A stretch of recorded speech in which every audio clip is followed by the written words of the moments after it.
నమస్కారం. SRP news 24లో స్వాగతం. Doctor RS Praveen Kumar retired IPS అధ్యక్షుడు బహుజన సమాజ్ పార్టీ 300 రోజుల పాదయాత్ర నిర్వహించారు. అందులో 193వ రోజులో యాత్ర స్వగ్రామం అలంపూర్లోకి చేరుకున్నారు. శుక్రవారం ప్రార్థన తర్వాత మసీదుకు చేరుకున్నారు.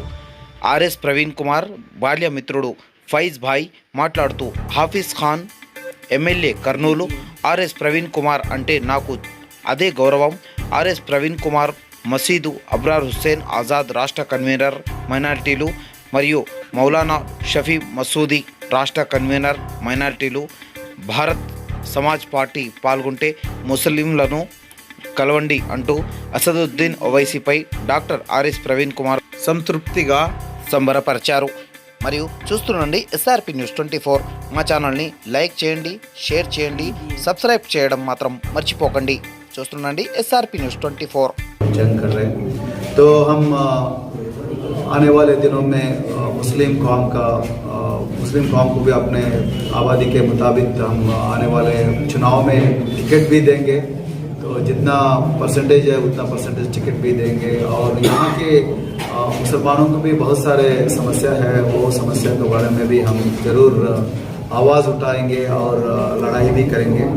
और हम पिछले 2 हफ्ते से हम आवाज़ उठा रहे हैं और जंग भी कर रहे हैं कि मेदक ज़िले में खदीर खान करके एक मामूली मौज भेजने वाले नौजवान को पुलिस वाले उठा के उसको मेदक पुलिस स्टेशन में पूरा चप्पल और पूरा लकड़ी लेके मारे।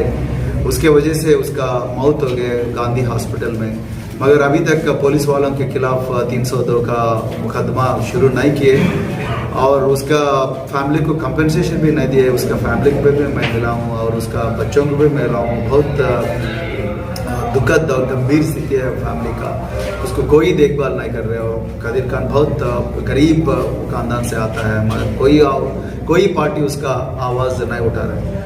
और मजलिस इत्तेहादुल मुस्लिमीन असदुद्दीन ओवैसी साहब से भी मैं यही गुजारिश करूंगा कि आप लोग आपका पार्टी के तरफ से खदीर खान को थोड़ा एहसान करके आपका मैं अखबार में पढ़ा था, मगर हम आपसे ये उम्मीद नहीं था। हम आपसे एक्चुअली हम ये मांग रहे थे कि आप लोग सोच रहे थे कि आप लोग सरकार के खिलाफ लड़ाई करके खदीर खान का फैमिली को एक तगड़ा कंपनसेशन, शायद 1 करोड़ का कंपनसेशन और पुलिस वालों के खिलाफ मुकदमा 302 का मुकदमा जारी करना करके आप लोग डिमांड करते सोच रहे थे। लेकिन आपने सिर्फ उसके क्या बोलते हैं इंस्टेंट आपने क्या किया, अपने सरकार से गुजारिश कर रहे। तो हम गुजारिश करने से सरकार थोड़ी, हमको ये भी आश्चर्य हो रहा है कि आजकल अपना महमूद अली साहब टीआरएस के डिप्टी सीएम यानी कि और होम मिनिस्टर, वो साहब अभी तक एक बार भी आवाज़ नहीं उठा खदीर खान के मौत के बारे में। तो क्या सोचना है इस तेलंगाना के सरकार के बारे में? हमको इफ्तार के आने वाले रमज़ान में हमको इफ्तार के ज़रूरत नहीं, हमको इंसाफ की ज़रूरत है, क्योंकि मुस्लिम समाज के खिलाफ बहुत जुर्म हो रहा है। हमको इंसाफ की ज़रूरत है, इफ्तार की ज़रूरत नहीं, टेरिकॉटन कपड़ों की ज़रूरत नहीं, हमको इंसाफ की ज़रूरत है। अभी तक 3 लाख करोड़ का बजट अपने देश के असेंबली में और 3 लाख करोड़ में मुस्लिम समाज को सिर्फ आप 22,000 के ये दिया, तो ये 1% से भी कम है। मैं सारे पार्टी जो मुस्लिम का हिफाजत करने का वो दावा कर रहे हैं, वो पार्टी से मैं ये सवाल पूछना था, आप लोग क्यों चुप है? तो क्यों आप इसका बारे में आवाज़ नहीं उठा रहे? लेकिन बहुजन समाज पार्टी ये पूछ रहे हैं, 3 लाख करोड़ का बजट में ये मुस्लिम का पॉपुलेशन 10% है। 10% पे तो कम से कम 30,000 करोड़ तो आना चाहिए। फिर अभी तक 30,000 करोड़ का 1 पैसा भी नहीं दिया। तो माइनॉरिटी में मौज़म और इमाम लोगों को सिर्फ 5,000 रुपए दे रहे हैं, एक को 5,000 रुपए। तो ये भीख मांग थोड़ी है, ये भीख डाल रहे क्या आप लोग? तो सरकार से क्यों लड़ाई नहीं कर रहे? जो पार्टी सब हम मुस्लिम की हिफाजत में देश में आ रहे करके जो बोल रहे हैं, क्यों आप लोग आवाज़ नहीं उठा रहे? खदीर खान के खिलाफ क्यों आवाज़ नहीं उठा रहे? इसीलिए बहुजन समाज पार्टी आज मैं बोल रहा हूँ, यही आलमपुर के आबादी से बोल रहा हूँ मैं, बहुजन समाज पार्टी ये चीज़ के लिए लड़ाई करेंगे।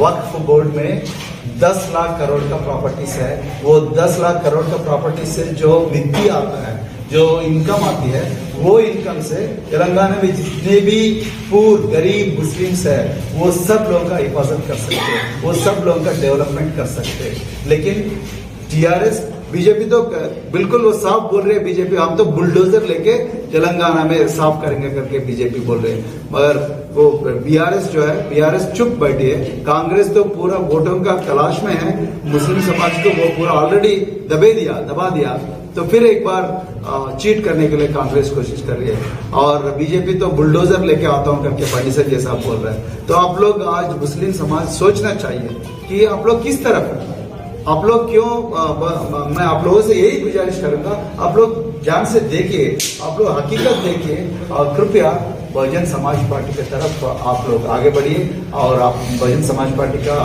साझेदारी दीजिए। हम सब मिलके ये देश का जितना तहजीब है वो तहजीब को हम हिफाजत करेंगे और कर सकते हैं। लेकिन टीआरएस बीजेपी तो बिल्कुल वो साफ बोल रहे हैं, बीजेपी हम तो बुलडोजर लेके तेलंगाना में साफ करेंगे करके बीजेपी बोल रहे हैं, मगर वो बीआरएस जो है बीआरएस चुप बैठी है। कांग्रेस तो पूरा वोटों का तलाश में है, मुस्लिम समाज को वो पूरा ऑलरेडी दबा दिया, तो फिर एक बार चीट करने के लिए कांग्रेस कोशिश कर रही है और बीजेपी तो बुलडोजर लेके आता हूं करके पंडित जैसा बोल रहा है। तो आप लोग आज मुस्लिम समाज सोचना चाहिए कि आप लोग किस तरफ, आप लोग क्यों मैं आप लोगों से यही गुजारिश करूंगा, आप लोग जान से देखिए, आप लोग हकीकत देखिए और कृपया बहुजन समाज पार्टी की तरफ आप लोग आगे बढ़िए और आप बहुजन समाज पार्टी का साझेदारी दीजिए। हम सब मिलके ये देश का जितना तहजीब है वो तहजीब को हम हिफाजत करेंगे और सभी धर्मों का, न केवल